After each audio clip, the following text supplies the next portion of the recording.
What's up, guys? So today I wanted to do a segment on how do I start reselling? This is a question I see on Google quite often.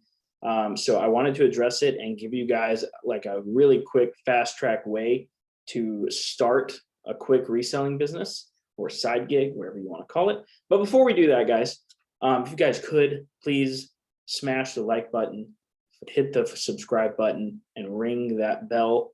It'll help me out in the YouTube algorithm.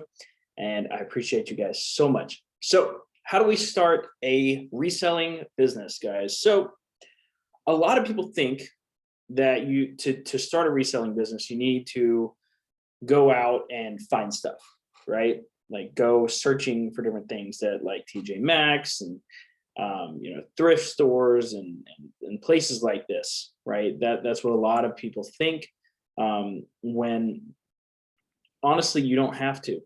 It's not needed. I'm going to show you guys a much different way to do this, and I think you guys will like it a whole lot more. Now, I personally flip phones and electronics because they're very profitable and they sell very, very quickly. The reason for that is I like to make money fast. I don't like sitting on things. As you can see behind me, I don't have a whole lot of inventory. I don't like inventory. I don't like having a room full of stuff. Okay.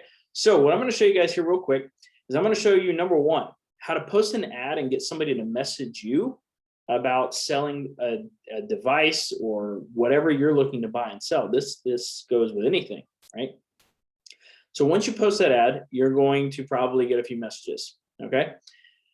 Once you get a few messages, you'll probably have to negotiate back and forth. If you don't know what something is worth, I'm going to go through this. I'm going to use a phone as an example here. But you can pretty much do this with any type of item. Okay. So you'll figure out what something's worth. You'll figure out what to offer, and then you'll have to negotiate back and forth with them a little bit. Maybe not. Sometimes you don't have to negotiate at all. Okay. So let's hop right into it. We're going to post an ad on Craigslist today, and I'm actually going to show you guys something that I learned. Something you always want is you always want buyers when you're looking to sell something. So go and find those buyers first before you find something to sell. Okay.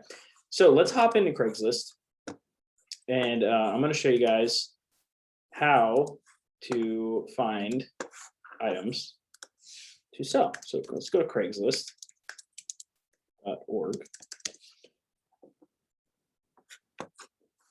So once we're in Craigslist, we want to go to the wanted section right here. And here is where we will be able to find people who are already looking to buy things. Okay. So this part is very important because you want to find buyers. Like if you don't want to go out and buy something and then not know where to sell it, right? That creates a problem for you. And that's how hoarding starts. So little joke there. Okay, so we got somebody over here who buys diabetic test strips. People buy and sell those, right? We have somebody here who buys MacBooks, and looks like somebody here who buys phones, right? So we know now.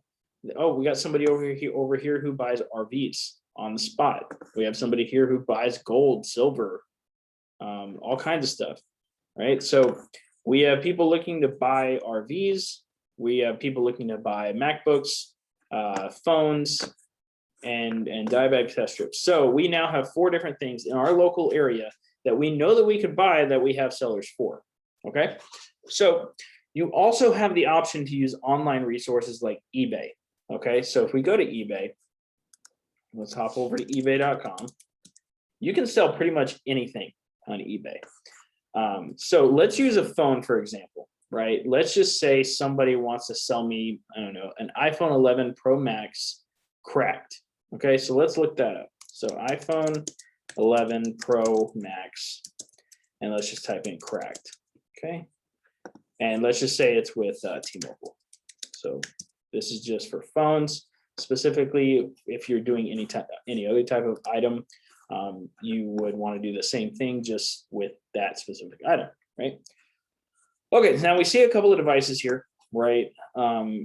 But one thing I want you guys to notice here is all of these are just listed items, Okay, one thing we want to make sure that we do is click on sold only, sold or sold and completed items.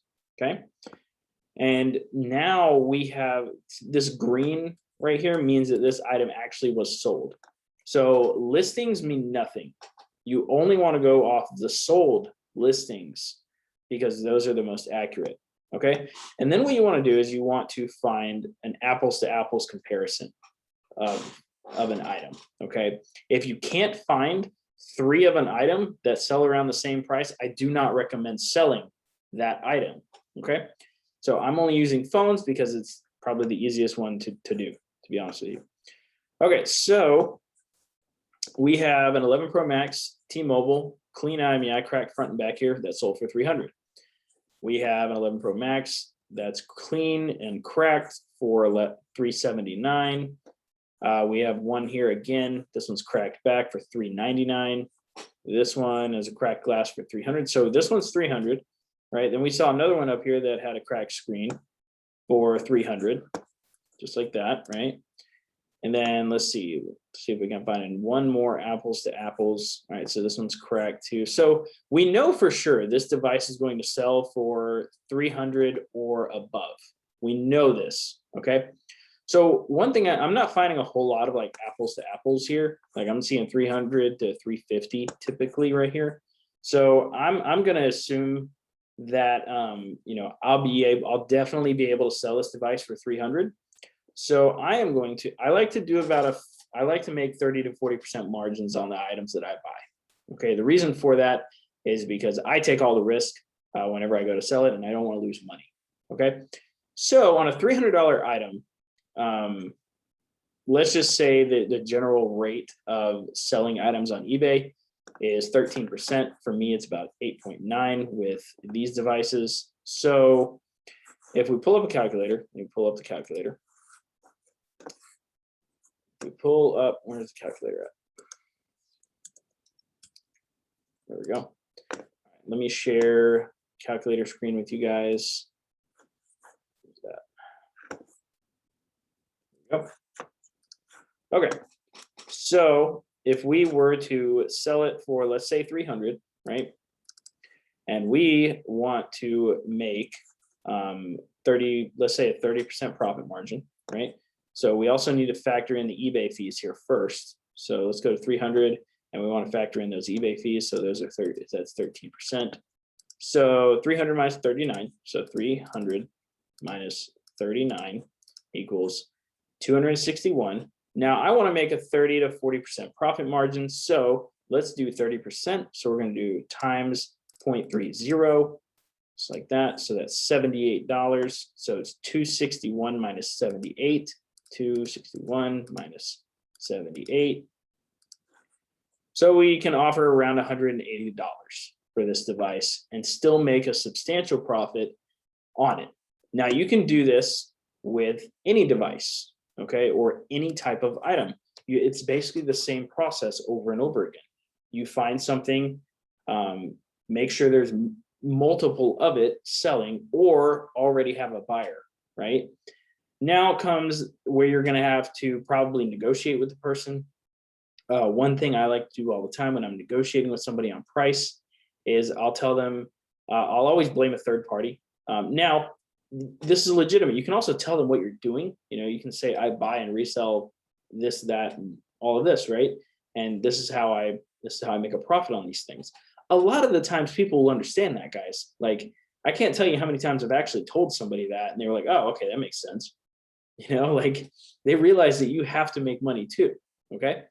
So another thing you can do is you can always blame the market, which is something I do a lot, which is true. Like the market won't allow me to pay this much for this item, so I have to buy it for this price, right?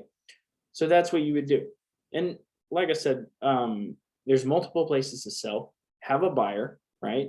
You can also sell online. Selling online is much easier than, you know, having to meet up with somebody locally to sell the item, right? You don't want to have to meet up locally to buy it and then meet up locally to sell it. It's a whole lot easier if you just meet up locally to buy and then meet up locally or just ship it out of your house, right? So that, guys, is how you start a reselling business. Make sure you always have a buyer. So that buyer may always be eBay, right? Or you can find people in your local area that are buyers of things. Just make sure you're starting a reselling business around an item or items where there's actually people looking to buy them. Okay. And that's how you start a successful reselling business. Don't just go out to these thrift shops. Don't just go out to Goodwill. Don't just go out and think something's pretty. Like, don't do that. You will lose money, I promise. Okay. So go find something that people are actively buying. All right. If you guys are interested in the whole phones thing, I got links in the comments below. I probably got guides and other stuff down there by this point, by the time you're watching this. So dig in, join my free group, and I will see you guys in the next video. Remember to like and subscribe. Appreciate you guys so much, and I'll see you guys in the next video.